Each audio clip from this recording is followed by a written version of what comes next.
Mr. Speaker, the Prime Minister of the Republic of India.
Members of Congress, I have the high privilege and the distinct honor in presenting to you His Excellency Narendra Modi, Prime Minister of the Republic of India.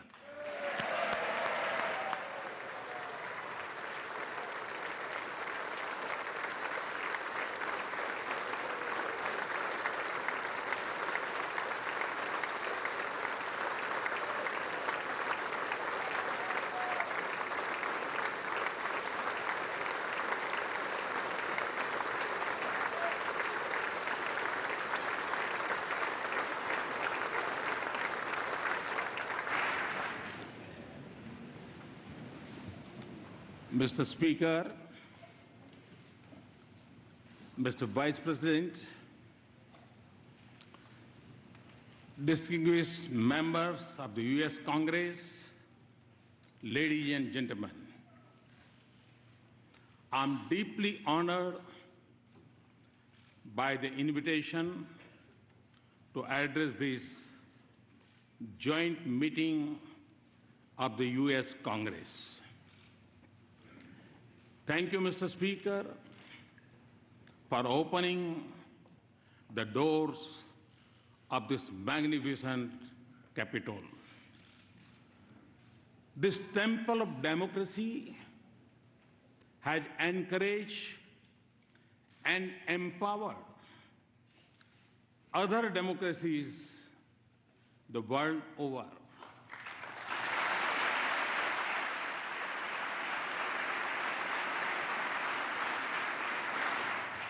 It manifests the spirit of this great nation, which is, in Abraham Lincoln's words, was conceived in liberty and dedicated to the proposition that all men are created equal.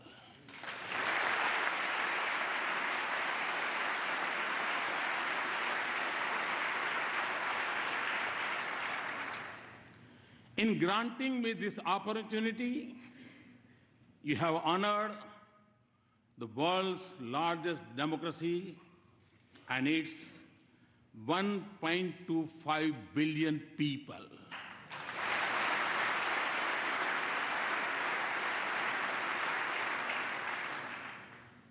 As a representative of the world's largest democracy, it is indeed a privilege to speak to the leaders of its oldest.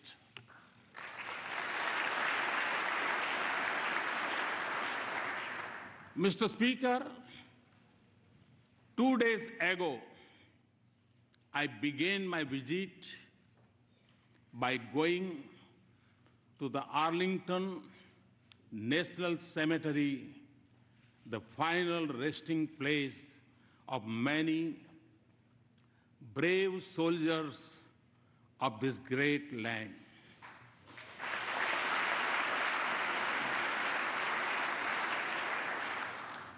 I honored their courage and sacrifice for the ideals of freedom and democracy. It was also the 72nd anniversary of the D-Day. On that day, thousands from this great country fought to protect the torch of liberty.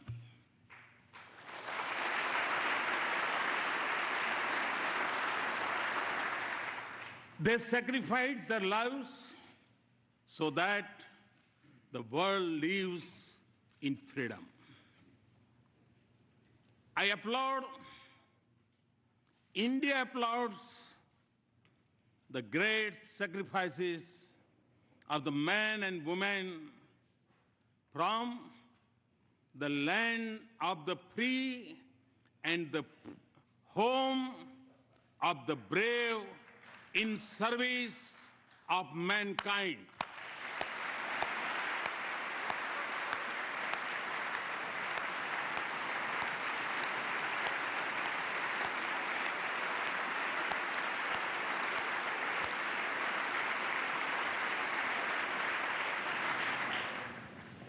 India knows what this means because our soldiers have fallen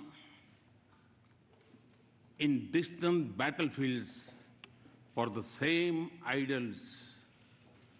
That is why the threads of freedom and liberty from a strong bond between our two democracies. Mr. Speaker, our nations may have been shaped by diverse histories, cultures, and faiths. Yet, our belief in democracy for our nations and liberty for our countrymen is common. The idea that all citizens are created equal is a central pillar of the American Constitution. Our founding fathers too shared the same belief and sought individual liberty for every citizen of India.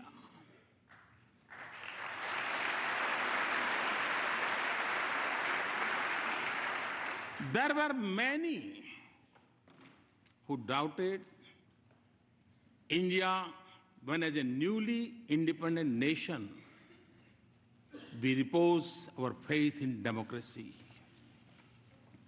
Indeed, wagers were made on our future, but the people of India did not waver. Our founders created a modern nation with freedom, democracy, and equality at the essence of its soul. And in doing so, they assure that we continue to celebrate our age-old diversity. Today, across its individuals and institutions, in its villages and cities, in its streets and states, are anchored in equal respect for all faiths and in the melody of hundreds of its languages and dialects. India lives as one. India grows as one. India celebrates as one.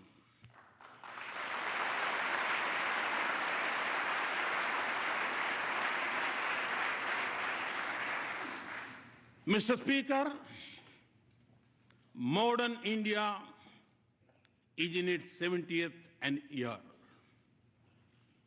For my government, the Constitution is its real holy book. And in that holy book, freedom of faith, speech, and franchise, and equality of all citizens, regardless of background, are enshrined as fundamental rights.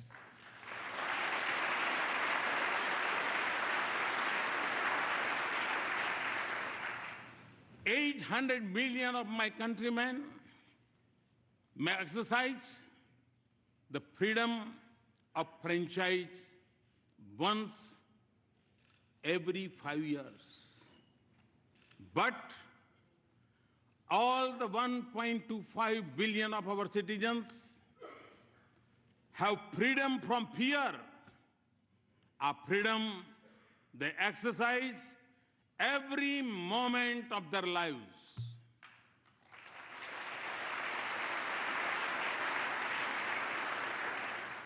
Distinguished members, engagement between our two democracies had been visible in the manner in which our thinkers impacted one another and shaped the course of our societies. Thoreau's idea of civil disobedience influenced our political thoughts. And similarly, the call by the great sage of India, Swami Vivekananda, to embrace humanity was most famously delivered in Chicago.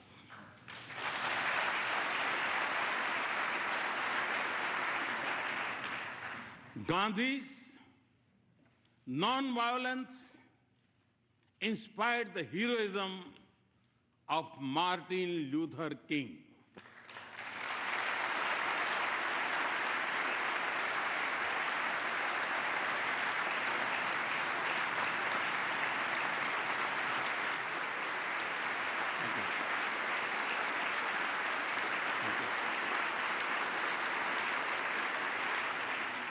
Today, a mere distance of 3 miles separates the Martin Luther King Memorial at Tidal Basin from the statue of Gandhi at Massachusetts Avenue.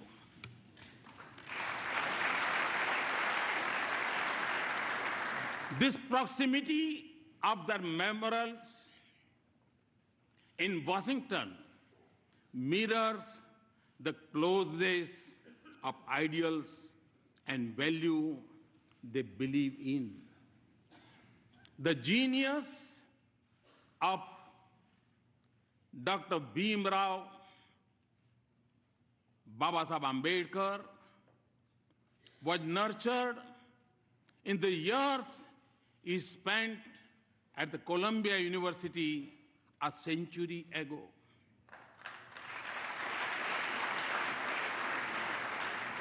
The impact of US Constitution on him was reflected in his drafting of the Indian Constitution some 3 decades later.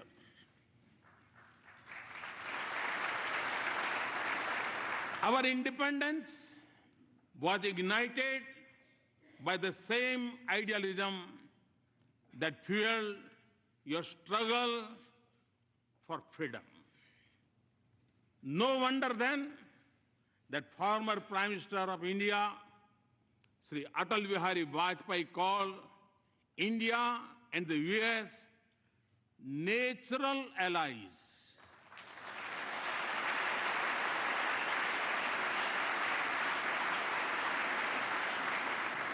No wonder that the shared ideals and common philosophy of freedom shape the bedrock of our ties. No wonder then that President Obama has called our ties the defining partnership of the 21st century.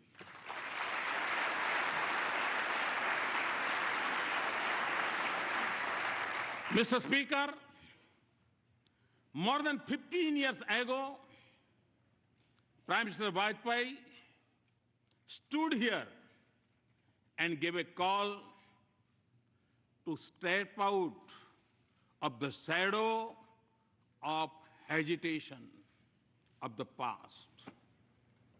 The pages of our friendship since then tell a remarkable story. Today, our relationship has overcome the hesitations of history.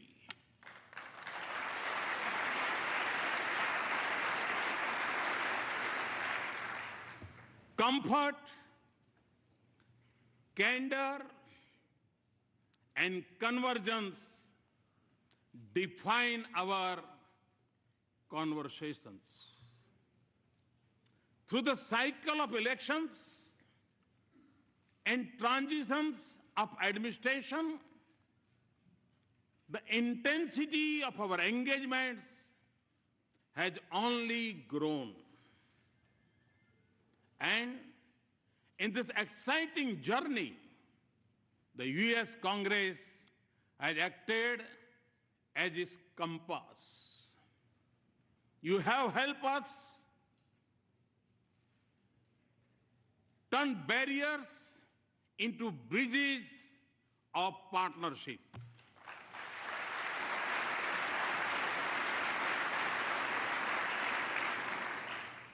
In the fall of 2008, when the Congress passed the India-US Civil Nuclear Cooperation Agreement, it changed the very colors of leaves of our relationship.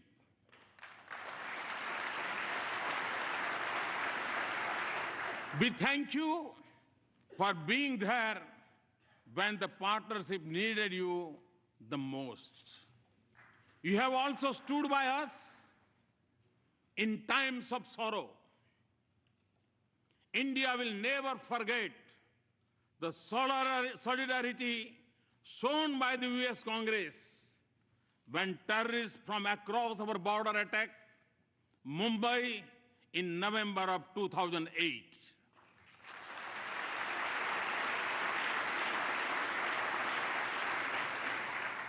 And for this, we are grateful.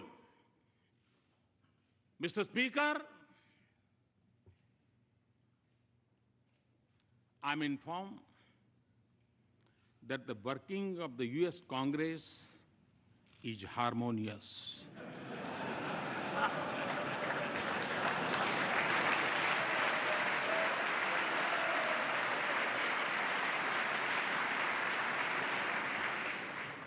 I'm also told that you are well known for your bipartisanship.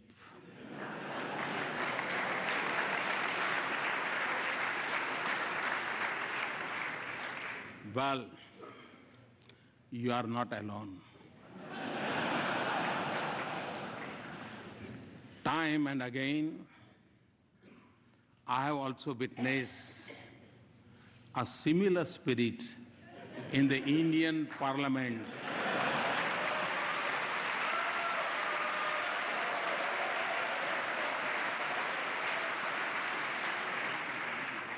Especially in upper house.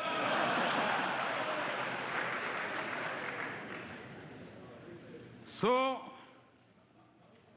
as you can see, we have many shared practices.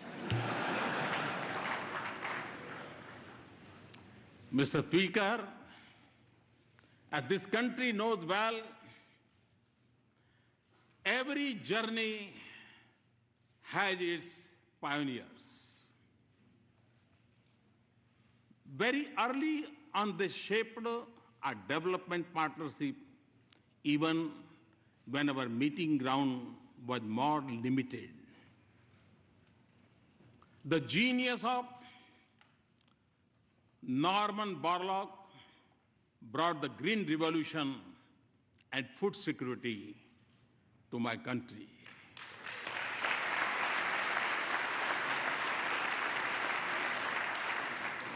The excellence of American universities nurtured institutions of technology and management in India.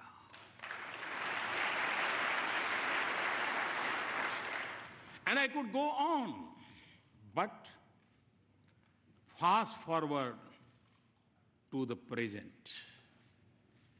The embrace of our partnership extends to the totality of human endeavor.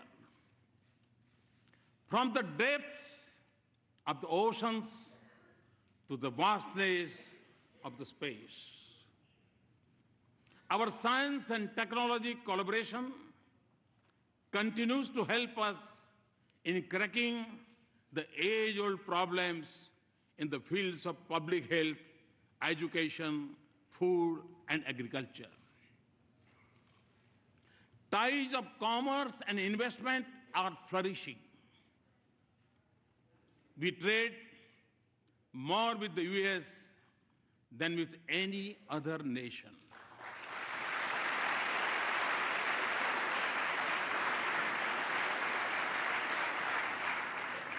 And the flow of goods, services, and capital between us generates jobs in both our societies. As in trade, so in defense. India exercises with the United States more than we do with any other partner.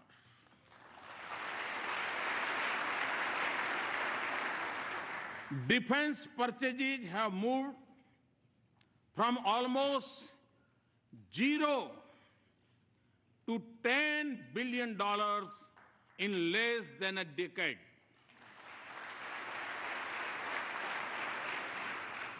Our cooperation also secures our cities and citizens from terrorists and protects our critical infrastructure from cyber threats. Civil nuclear cooperation, as I told President Obama yesterday, is a reality. Mr. Speaker, our people-to-people links are strong, and there is a close cultural connect between our societies. Siri, you are familiar with the Siri. Siri tells us that India's ancient heritage of yoga has over 30 million practitioners in the US.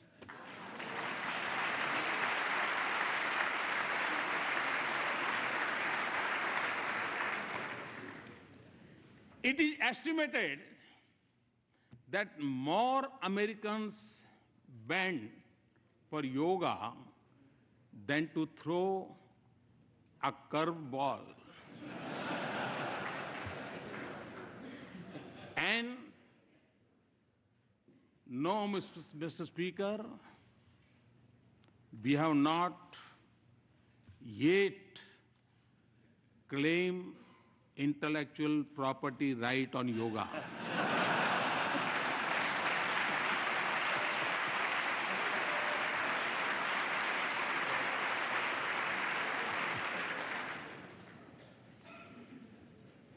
Connecting our two nations is also a unique and dynamic bridge of 3 million Indian Americans.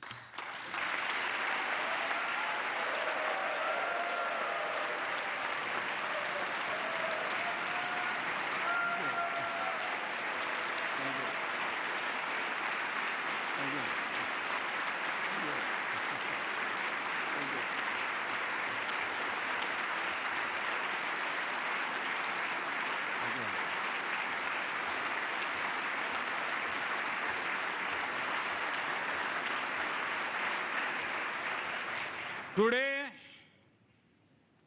they are among your best CEOs, academics, astronauts, scientists, economists, doctors, even spelling bee champions.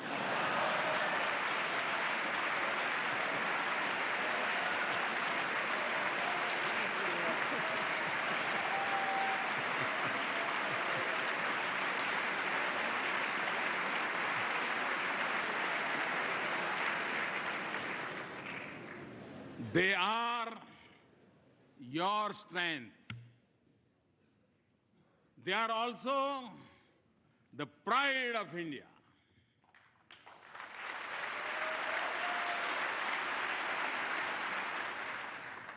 They symbolize the best of both our societies. Mr. Speaker, my understanding of your great country began long before I entered public office. Long before assuming office, I traveled coast to coast, covering more than 25 states of America.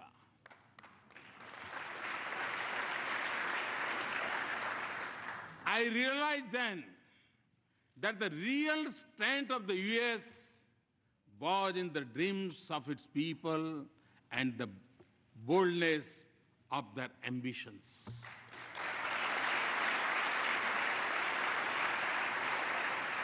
Today, Mr. Speaker, a similar spirit animates India. Over 800 million youth are specially impatient. India is undergoing a profound social and economic change. 1 billion of its citizens are already politically empowered. My dream is to economically empower them through many social and economical transformations, and do so by 2022, the 75th anniversary of India's independence. My to-do list is long and ambitious, but you will understand it includes a vibrant rural economy with a robust farm sector, a roof over each head, and electricity for all households. To skill millions of our youth, build 100 smart cities, have a broadband for 1 billion, and connect our villages to the digital world. And create a 21st century rail, road, and port infrastructure. These are not just aspirations. They are goals to be reached in a finite time frame and to be achieved with a light carbon footprint with greater emphasis on renewables.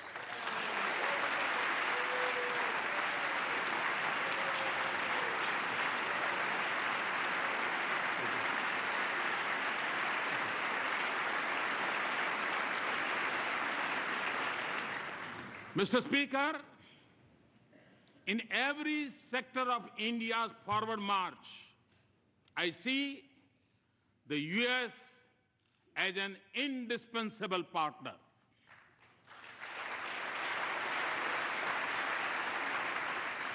Many of you also believe that a stronger and prosperous India is in America's strategic interest.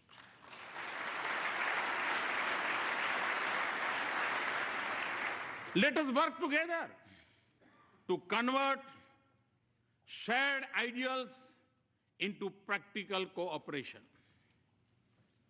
There can be no doubt that in advancing this relationship, both nations stand to gain as the US businesses search for new areas of economic growth, markets for their goods, a pool of skilled resources, and a global locations to produce and manufacture. India could be their ideal partner.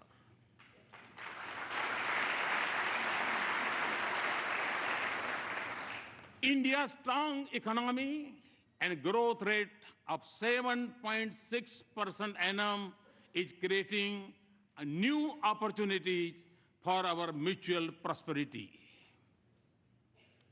Transformative American technologies in India and growing investment by Indian companies in the United States both have a positive impact on the lives of our citizens.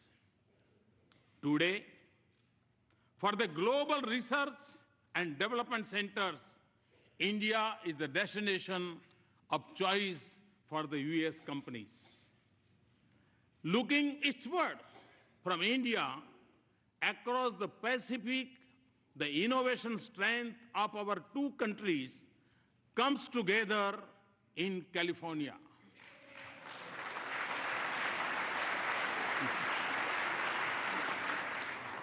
Here, the innovative genius of America and India's intellectual creativity are working to shape new industries of the future. Mr. Speaker, The 21st century has brought with it great opportunities, but it has also come with its own set of challenges. While some parts of the world are islands of growing economic prosperity, others are mired in conflicts. In Asia, the absence of an agreed security architecture creates uncertainty. Threats of terror are expanding and new challenges are emerging in cyber and outer space. And global institutions conceived in 20th century seem unable to cope with new challenges or take on new responsibilities.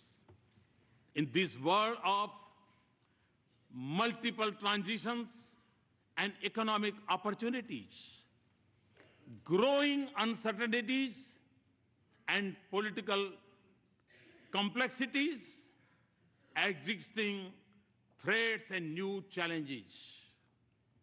Our engagement can make a difference by promoting cooperation, not dominance, connectivity, not isolation, inclusive, not exclusive mechanisms, respect for global commons, and above all, for international rules and norms.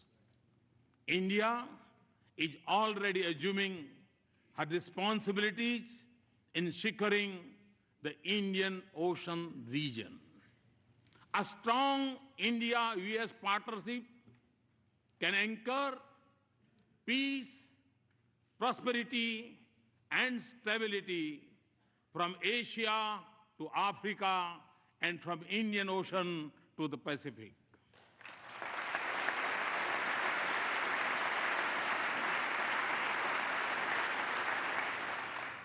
It can also help ensure security of the sea lanes of commerce and freedom of navigation on seas.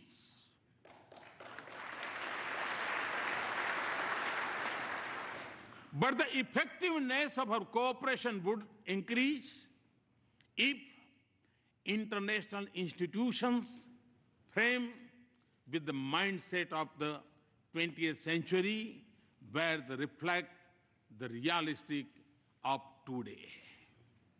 Mr. Speaker, before arriving in Washington, D.C., I had visited Herat in western Afghanistan to inaugurate Afghan-India Friendship Dam built with Indian assistance.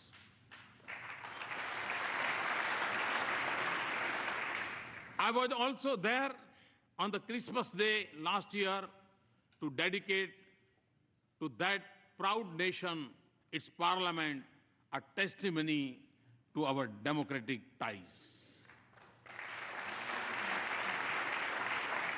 Afghans naturally recognize that the sacrifices of America have helped create a better life.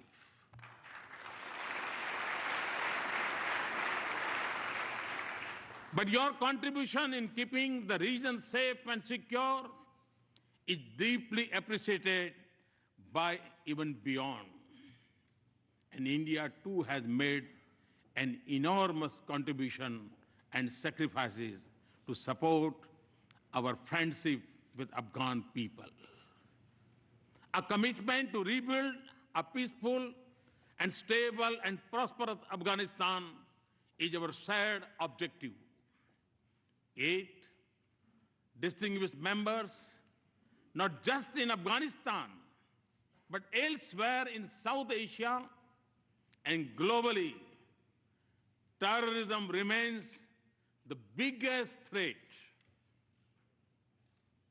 In the territory, stretching from west of India's border up to Africa. It may go by different names, from Lashkar-e-Taiba to Taliban to ISIS, but its philosophy is common, of hate, murder, and violence. Although it is a shadow spreading across the world, it is incubated in India's neighborhood. I commend the members of the US Congress for sending a clear message to those who preach and practice terrorism for political gains.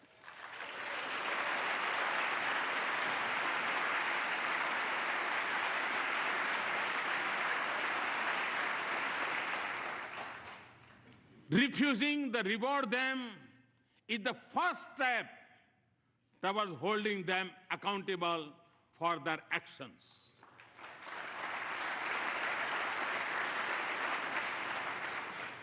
The fight against terrorism has to be fought at many levels, and the traditional tools of military intelligence or diplomacy alone would not be able to win this fight.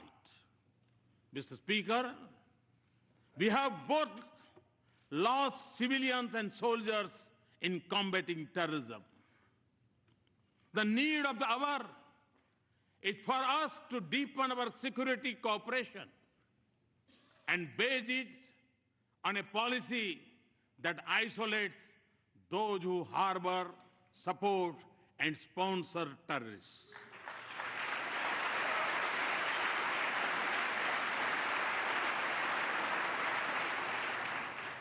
That does not distinguish between good and bad terrorists, and that delinks religion from terrorism.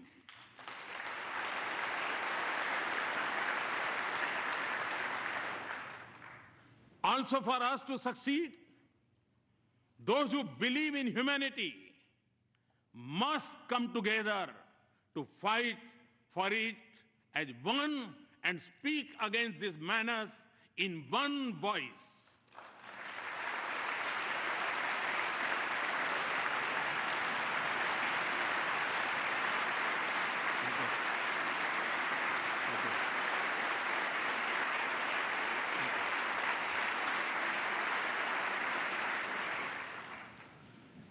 Terrorism must be delegitimized.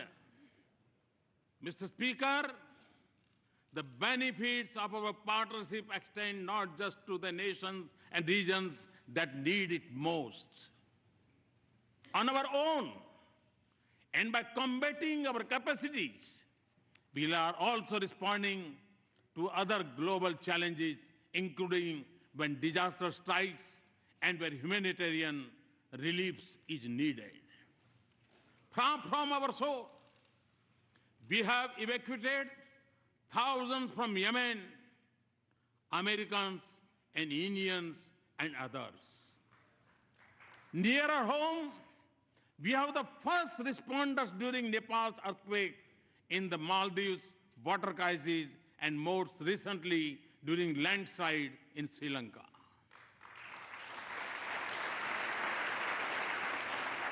We are also one of the largest contributors of troops to UN peacekeeping operations.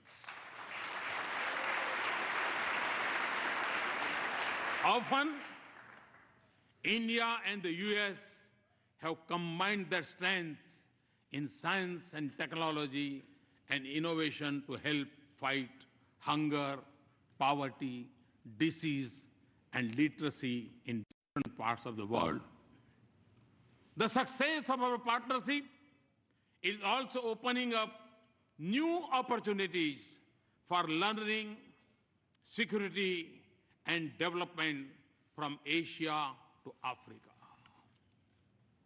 And the protection of environment and caring for the planet is central for our shared vision of a just world.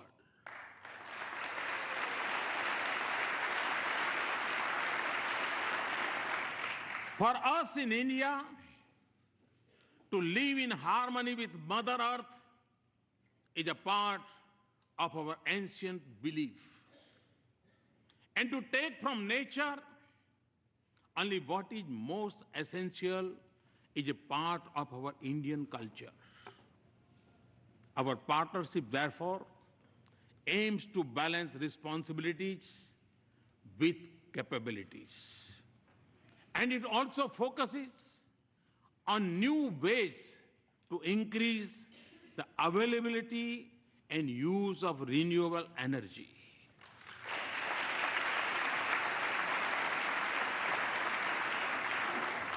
A strong US support for our initiative to form an international solar alliance is one such effort.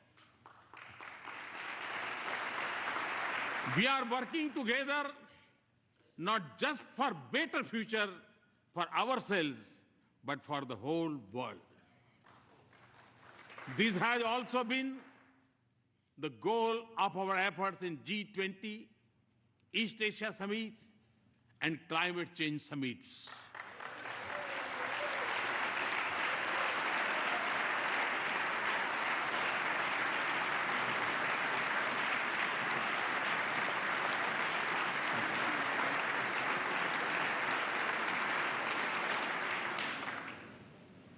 Mr. Speaker,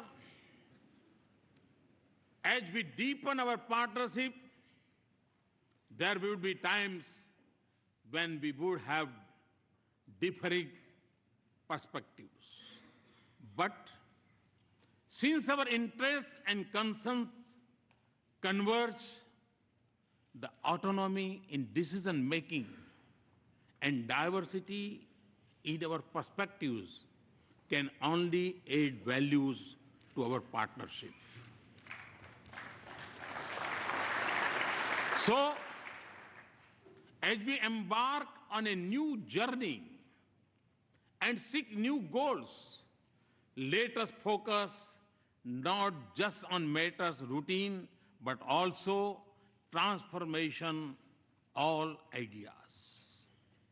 Ideas which can focus not just on creating wealth, but also creating value for our societies.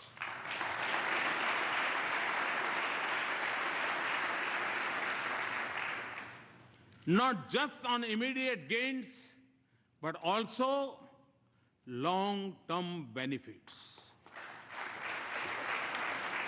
Not just on sharing best practices, but also shaping partnerships, and not just on building a bright future for our people, but in being a bridge to a more united, human, and prosperous world.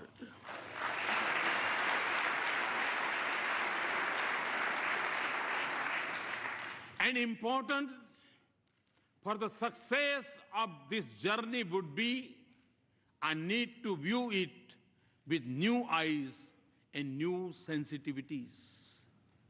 When do this, we will realize the full promise of this extraordinary relationship.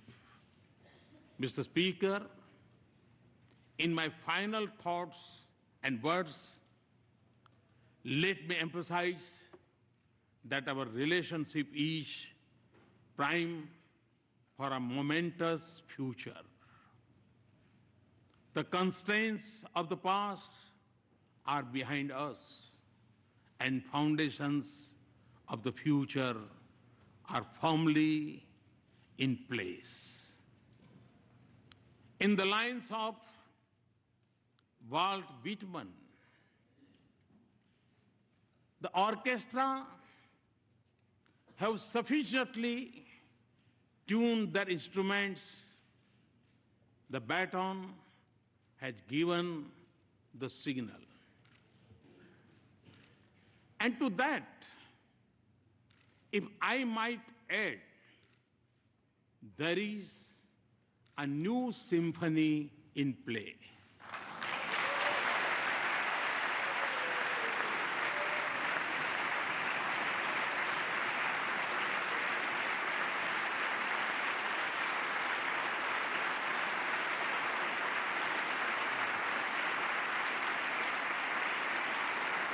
Thank you, Mr. Speaker and Mr. Vice President, distinguished members, for this honor. Thank you very much. Thanks a lot.